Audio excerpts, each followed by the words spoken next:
Now, these are devastating and truly horrific allegations. A financial earthquake has just erupted deep inside Buckingham Palace after Princess Anne uncovered a massive shortfall in the royal charitable funds that had been quietly siphoned away.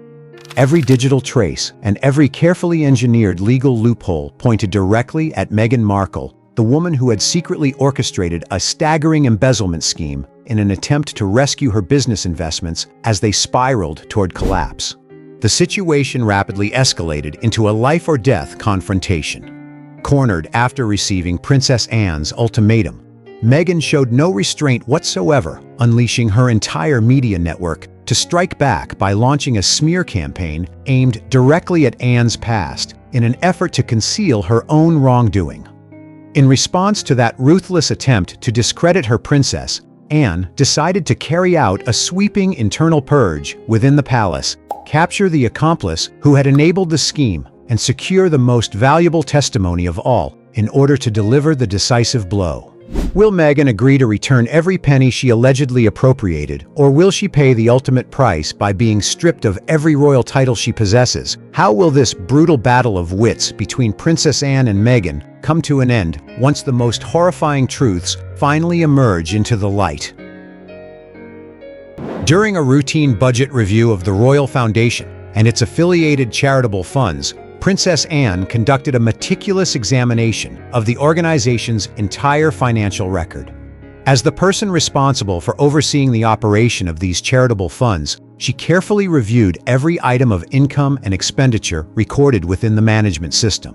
While reconciling the figures, Princess Anne discovered an enormous financial shortfall that had continued uninterrupted for months without a single report ever being submitted.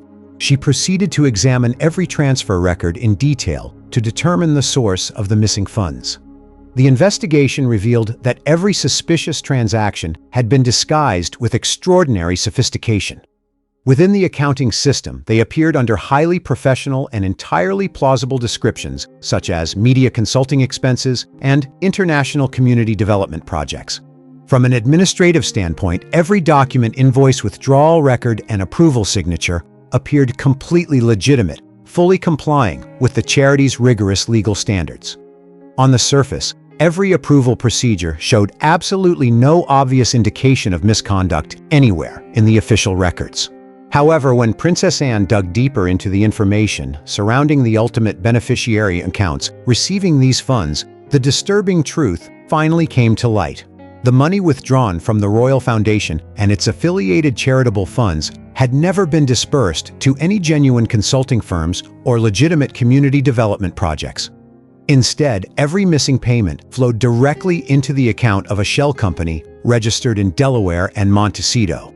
The appearance of a shell company based in these two highly sensitive locations confirmed that this was not an ordinary case of financial mismanagement, but a carefully calculated act of financial embezzlement. What hidden clues will the enormous shortfall flowing into the shell company in Delaware and Montecito lead Princess Anne to uncover next as she continues this investigation? Fully recognizing the significance and extreme sensitivity of the financial shortfall she had just uncovered, Princess Anne understood that publicly launching a large-scale investigation at this stage would create unnecessary turmoil and severely damage the reputation of the royal family. She decided that every step had to be handled with absolute discretion and utmost caution. Anne turned to Edward, her closest, longest-serving, and most trusted private secretary within the palace. Edward possessed comprehensive access privileges to the palace's internal data archive, as well as every backup of its historical email records. Inside a discreet office within the palace, Anne summoned Edward and got straight to the point. Placing the financial records documenting the shortfall before him, she spoke in a calm yet unmistakably resolute voice. She informed Edward that she had uncovered a massive financial deficit that had continued for months within the Royal Foundation and its affiliated charitable funds. Every missing payment had been funneled into a shell company in Delaware and Montecito under the guise of media consulting expenses and international community development projects. she emphasized that the royal family could not afford to alarm the public or jeopardize its reputation at such a critical moment, so she needed him to use his access to the internal archives and historical email records to quietly conduct a complete digital trace of every one of these transactions. Edward solemnly accepted the file, carefully studying the figures before responding that he fully understood the situation. He pledged to use his access to the palace's internal archive system to immediately review the complete access history authentication codes and all electronic correspondence connected to these disbursements, while assuring her that every step of the investigation would remain under the strictest confidentiality. Anne instructed him to begin at once and report directly to her the moment he uncovered any digital evidence. Immediately after their discussion, Edward set to work. Sitting before the palace's secure archival computer system, he meticulously examined every backup of historical emails, cross-checked every transaction identification code, and reviewed every record of remote system access that had been logged over the years. After many painstaking hours of patiently and precisely reviewing line after line of data, Edward uncovered a crucial lead.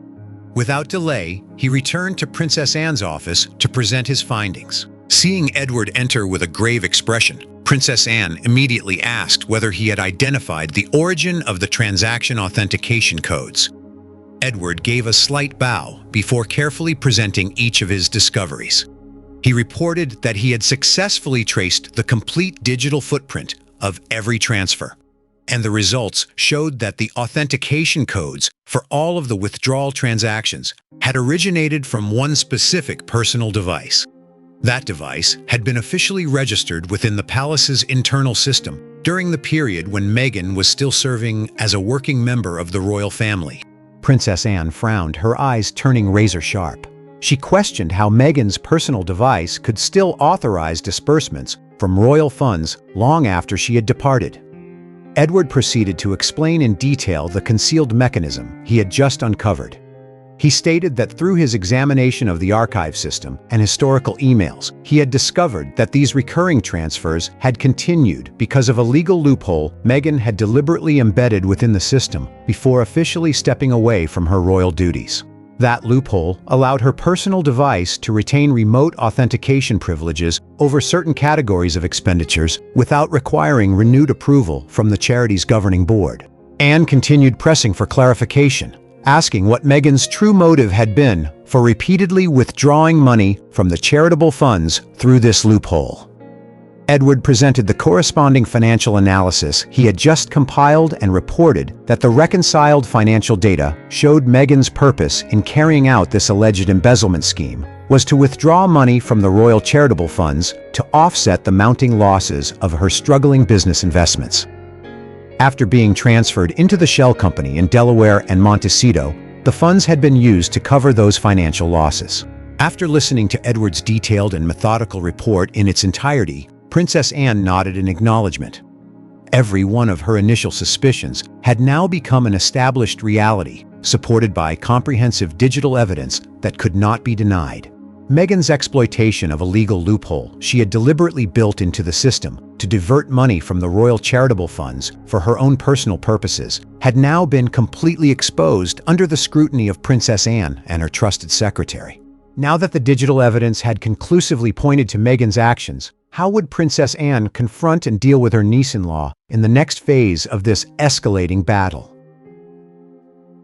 After receiving Edward's complete report containing the digital evidence, Princess Anne decided not to delay any further. She personally sent Meghan a confidential sealed written ultimatum, demanding a direct and unequivocal explanation for this entire series of suspicious financial shortfalls connected to the shell company in Delaware and Montecito. Anne's ultimatum laid out every timeline the transaction authentication codes, traced back to the personal device, and the legal loophole that had been exploited directly confronting Meghan over the withdrawals from the royal charitable funds. However, in response to the seriousness and firmness of Princess Anne's ultimatum, Meghan chose to deny everything outright. During their direct exchange that followed, Meghan flatly rejected every allegation concerning the missing funds. She insisted that she had no knowledge whatsoever of any legal loophole and denied having any connection to either the financial transactions or the shell company that had been uncovered. Meghan declared that every suspicion raised by Anne was entirely baseless and unsupported by any legal foundation. Despite vigorously denying the allegations and rejecting all responsibility in her response to the ultimatum, Meghan began to experience deep suspicion and growing unease. She realized that Princess Anne was no longer merely issuing a warning, but was in fact conducting a large-scale, discreet, and meticulously organized investigation targeting her. Recognizing that allowing the investigation to reach its conclusion would pose a direct threat to her own interests, Meghan decided she would not remain passive. Instead, she chose to strike first in an effort to protect herself, to conceal the alleged embezzlement of the charitable funds and divert both public opinion and investigators away from the financial inquiry. Meghan deliberately launched a preemptive media offensive. She made full use of her media connections, tabloid outlets, and social media platforms to generate a wave of negative public opinion aimed squarely at Princess Anne. One sensational article after another began flooding online platforms, each built around distorted and misleading stories about Anne's private life and personal character. The campaign focused on spreading false information, smearing Princess Anne, and attacking her reputation by resurrecting stories from the period when she was actively carrying out royal duties. The articles intentionally portrayed Anne as excessively strict, harsh, and authoritarian, while presenting completely distorted interpretations of decisions she had made in the past. Every old story was twisted into a sensational scandal with the sole objective of undermining Anne's credibility and tarnishing her reputation in the eyes of the public. Meghan's central objective in launching this large-scale media offensive was to create the perfect smokescreen to conceal the financial shortfall that was under investigation. As long as the public and the press remained consumed with discussing and arguing over the distorted rumors targeting Princess Anne, attention would be completely diverted away from the financial activities of the charitable funds. Meghan believed that by forcing Anne into a position where she had to defend her public image, she could pressure the princess into either abandoning the investigation altogether or significantly narrowing the scope of the palace's internal review. The media smear campaign intensified with relentless speed and extraordinary ferocity.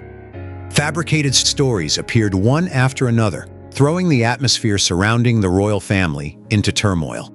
Yet this entire media offensive stemmed solely from Meghan's suspicions and unfolded exactly according to her own calculations, serving as an attempt to cover up the alleged financial embezzlement that Princess Anne had uncovered through the ultimatum she had issued earlier. Faced with Meghan's relentless media assault and the calculated smear campaign directed against her, how will Princess Anne strike back and eliminate the extended hand operating from within the palace once and for all? Faced with the relentless media campaign and the flood of defamatory rumors spreading across newspaper headlines, Princess Anne showed neither hesitation nor the slightest sign of being shaken. Rather than wasting time arguing, explaining herself, or issuing public statements to defend her reputation, she chose to deal with the problem at its source from within the royal household itself. Anne understood that the media storm was nothing more than a smokescreen created by Meghan, and that the key to dismantling every attack lay in rooting out the insiders who were acting as her extended hand inside the palace. Princess Anne immediately ordered a sweeping internal purge, launching a comprehensive review of all personnel working at Buckingham Palace and within the organizations responsible for managing the charitable funds. She personally oversaw the verification of employee identities reviews, of system access histories, and examinations of internal relationships. During a tense meeting with the palace's security team and the heads of its human resources departments, Anne issued a firm directive: "We will not waste a single word in the media arguing over baseless rumors. Our most urgent priority is to conduct a complete review of every member of the palace staff. Anyone showing signs of assisting leaking information or helping maintain loopholes within the system for outside parties must be brought into the light. Examine every personnel file and every activity log for every individual." The internal investigation was carried out with extraordinary rigor and intensity. Following the digital evidence and system modification logs previously uncovered by Edward, the review team quickly narrowed down the suspects and identified the individual who had been assisting Meghan from inside the palace. The person taken into custody was a long-serving palace employee who had once served Meghan with exceptional loyalty during the period when she was still a working member of the royal family. Immediately after the accomplice was detained, Princess Anne personally entered the palace's internal interrogation room. Sitting directly across from Meghan's former aide, her authoritative and piercing gaze made the atmosphere inside the room almost suffocating. Placing the evidence file and the system access logs onto the table, Anne spoke calmly. "You have served this palace for many years, yet you chose to betray the trust the royal family placed in you. Every access record, every authentication code, and every instruction used to preserve the legal loophole that enabled money to be withdrawn from the charitable funds points directly to your internal account. The evidence is now completely clear. You have nowhere left to deny the truth." Confronted with the undeniable digital evidence and Princess Anne's unwavering resolve, the employee completely broke down. Lowering his head and avoiding Anne's gaze, he began trembling as he confessed the entire truth. "Your Royal Highness, please have mercy. I admit everything. Meghan was the one behind every instruction I carried out. Even after she had left, she contacted me again and instructed me to exploit my position inside the palace to keep the legal loophole intact within the system, allowing the transfers to the shell company to proceed smoothly without being detected." Princess Anne narrowed her eyes and pressed further, her voice sharp, as she sought to uncover the true nature of their collaboration. "Why were you willing to take such an enormous risk to help her embezzle money from the charitable funds?" The employee bent forward trembling as he revealed the financial motive behind his actions. "Your Royal Highness, because I had served her faithfully for so many years, she trusted me completely. Meghan promised that if I helped her keep the system loophole active and kept everything inside the palace secret, she would give me a substantial percentage of the money that was withdrawn. Blinded by greed for that promised share of the profits, I followed every one of Meghan's instructions without question." The testimony of Meghan's former loyal aide matched perfectly with the digital evidence Edward had previously collected. Every aspect of the alleged scheme, the instructions issued from behind the scenes, the deliberate planting of the legal loophole, and the promise of a percentage of the proceeds to bribe palace personnel into facilitating the embezzlement of the charitable funds had now been completely uncovered. Princess Anne's internal purge had achieved a decisive success by capturing the accomplice and securing the full confession of the investigation's most critical witness. Now that Princess Anne possessed both irrefutable digital evidence and the accomplice's invaluable testimony, what decisive blow would she deliver to force Meghan to pay the price in this fierce battle of strategy? After the internal purge at Buckingham Palace concluded successfully, Princess Anne found herself holding a complete and extraordinarily valuable body of evidence. From the digital forensic records and transaction histories painstakingly assembled by her secretary Edward, to the sworn written confession signed by the accomplice, the former palace aide, who had once served Meghan with unwavering loyalty, every link in the alleged financial embezzlement scheme had been firmly connected. The entire truth had now been laid bare, showing that Meghan had been the one directing the operation, planting the legal loophole, and promising a percentage of the proceeds in exchange for assistance in diverting money from the royal charitable funds to offset her struggling business ventures. Armed with comprehensive digital evidence and undeniable witness testimony, Princess Anne decided to contact Meghan once again in order to bring the matter fully into the open and resolve it once and for all. Rather than engaging in a public confrontation, she established a secure direct communication line to Montecito. When the call was connected, Princess Anne maintained her dignified and unyielding composure before speaking in a firm, authoritative voice over the telephone. "Meghan, I am contacting you again today, not to seek your opinion or listen to any further denials. My internal investigation has been completed. I am holding the complete file documenting the missing funds that were transferred into the shell company in Delaware and Montecito, along with the authentication records traced directly to your personal device. More importantly, I now possess a full and detailed confession from your former palace aide, the individual you promised a substantial percentage of the proceeds in exchange for helping preserve the loophole within the system. That individual has confessed everything, including your role in directing this operation from beginning to end.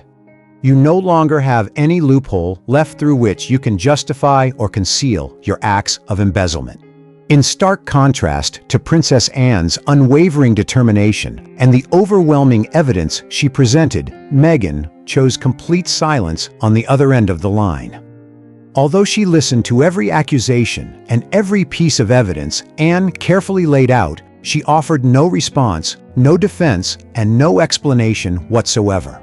Instead, she remained entirely silent, avoiding any direct confrontation with the truth.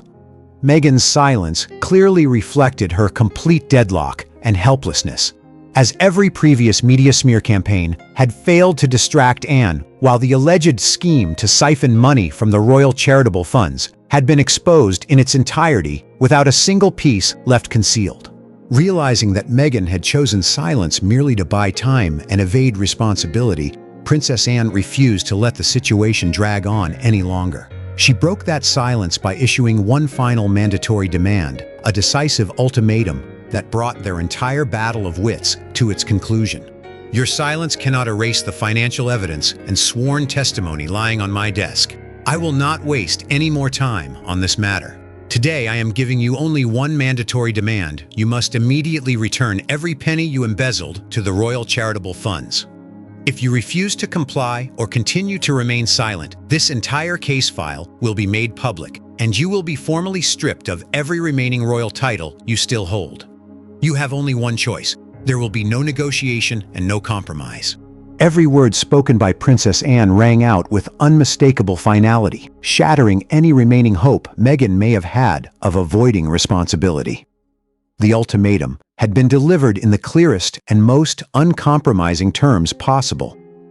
The covert battle of strategy that had unfolded behind the walls of the palace officially came to an end with a decisive victory for Princess Anne. She had successfully defended the dignity of the royal family, completely halted the alleged financial embezzlement scheme, and forced Meghan to confront the heavy price of her actions.